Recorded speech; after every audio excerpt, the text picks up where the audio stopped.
Okay, so in this lesson, we're going to take a look at how to create emitters.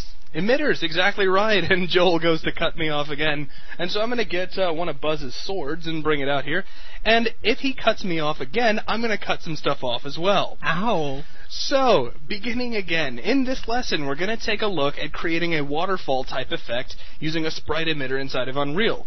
Joel, please continue. Okay. So, how do we create an emitter? Come up to our actor browser and selecting our emitter. And another thing, if we expand this out, you'll notice we have all sorts of predefined emitters that we could use for different onslaught vehicles and all sorts of different things. But we're going to just use a generic emitter. So with that selected, we can come over here, right-click, and add emitter here. So we've added an emitter. And you'll notice what's really, really cool is that we can see all of these effects right inside of our viewport. We don't have to wait, which is really, really nice. And we don't have to go into Unreal, is what I really meant to say. Okay, I see what you mean. So that's really, really nice. So the effects are real time right here. Exactly. Wicked. So if we come into here, double click on our emitter, we have our emitter properties. Emitter properties. Oh yeah. So let's open our emitter, and you'll notice we do not have any emitters. We've created an emitter, but we don't have any emitters. Okay, before you confuse everybody and everybody closes this video and walks away, which, you know, wouldn't surprise me too much, but... thank you. I'm just kidding. Actually, what we have here is we have an emitter actor. And we don't have any actual emitters within this actor right now. Right. Okay. So let's go ahead and add. So we've got one emitter so far, but we haven't created. So what we're essentially doing is saying, okay, this is an array.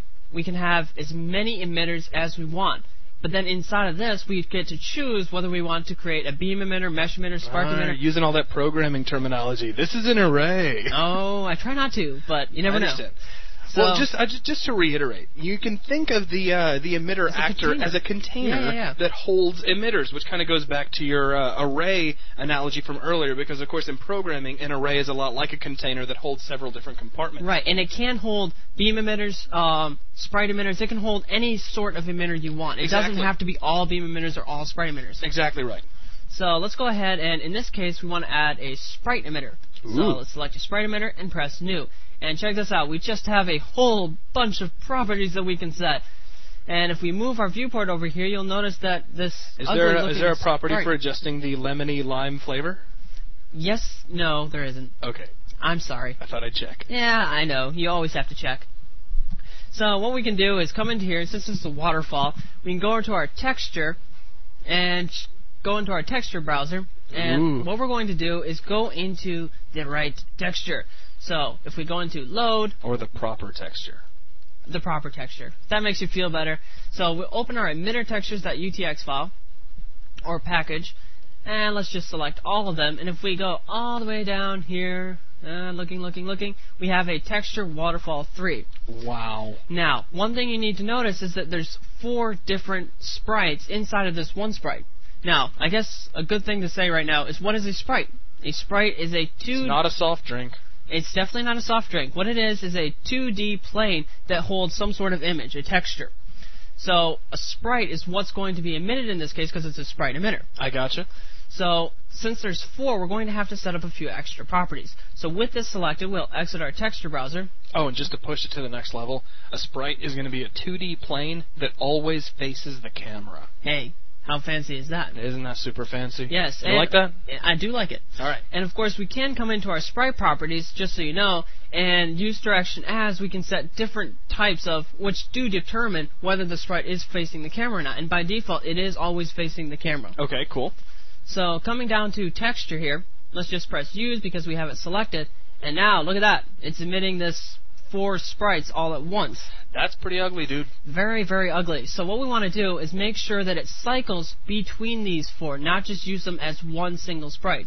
So under Texture U Subdivisions, there's 2 across the U direction. So we're going to set this to 2.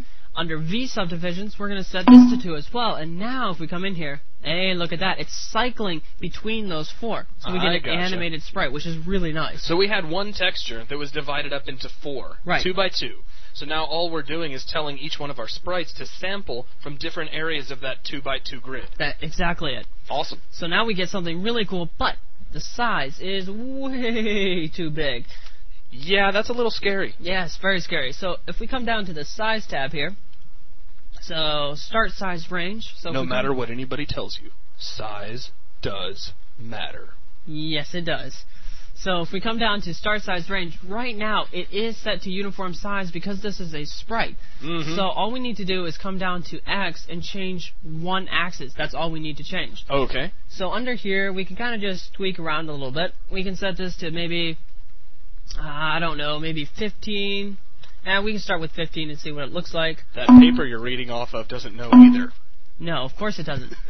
Yeah, I do have a few values that do seem to work pretty well over here, so I'll be looking at it every now and then to make sure that I get something that looks... I'm just giving you a hard time. You're just keeping everything efficient, and I commend you for it. Yay.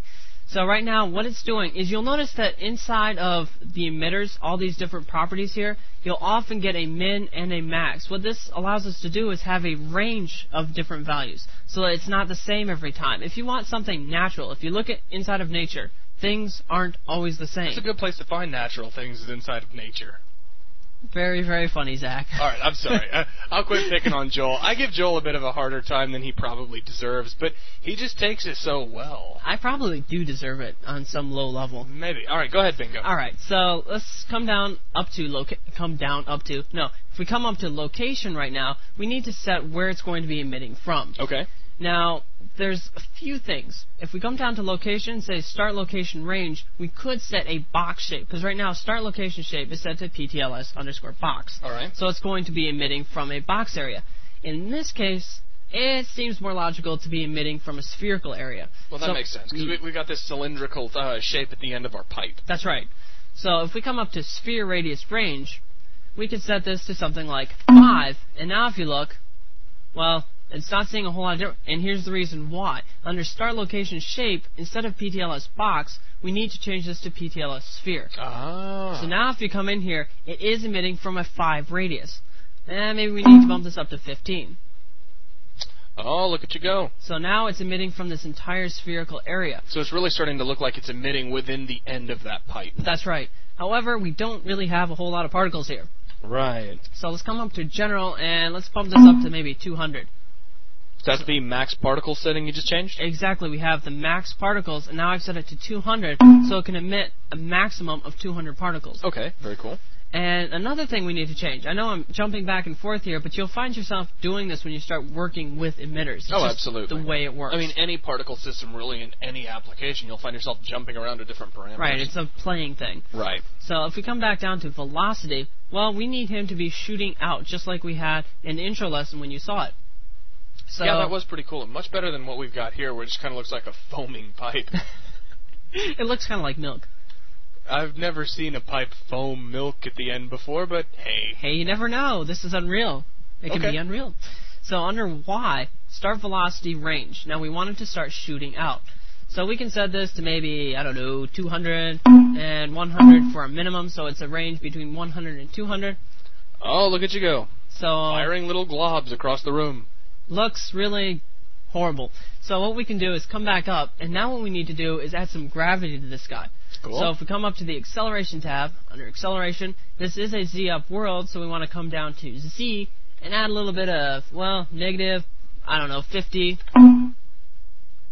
much, much more. Negative 200.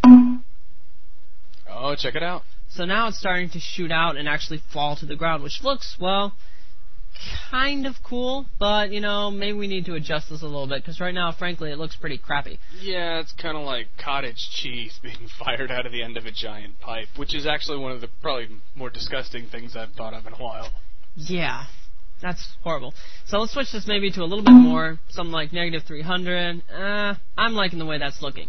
Now, a few more things that we need to set. Of course, this is a testing thing. We may come up with something really good, so jumping down back to, let me see, general, looking, right up to here, let's increase the number of particles. Okay, just so there's not as much separation in our right. particles. So something like that. So that looks a lot more continuous. A lot more like milk. That's not what we're going for, but for some reason it always seems like I end up with milk. I'm sure eventually we'll change the color of this and maybe adjust the opacity a bit as well. Yeah.